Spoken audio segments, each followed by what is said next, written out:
సిగ్గు అనేది ఇప్పుడు ఉండవలసిన చోట ఉండలేదు.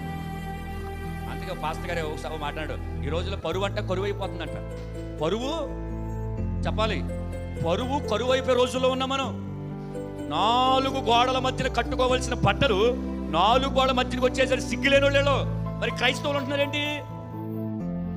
వీరి దివ్యమైన వాక్యం రుచి చూశారు కదా, దివ్యమైన వాక్యం చేత వెలిగించబడ్డారు కదా, వాళ్ళు వస్తారు. వారి దగ్గర దివ్యమైన వాక్యం వెళ్ళలే, నీ దగ్గరికి వచ్చింది, నువ్వు వెలిగించబడ్డావు, ఆత్మ సంబంధ విషయంలో రుచి చూసావు. ఇప్పుడు 4 గోడల మధ్య కట్టుకోవలసిన ఆ చెడ్డీని నలుగురు వచ్చి తిరిగేస్తున్నావే. సిగ్గులేనిది, సిగ్గులేనుడు. పరువు కరువు అయిపోయింది ఈ రోజుల్లో.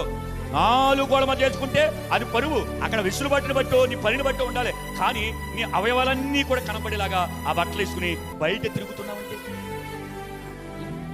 బయట తిరుగుతున్నారా లేదు? ఈ రోజున తిరుగుతున్నారండి. ఎవరంటే వీరు సిగ్గులేనోళ్ళు. బైబిల్ చెప్తుంది నేను కాదు, సిగ్గులేనోళ్ళు. అయితే క్రైస్తవులు తిరుగుతున్నారు.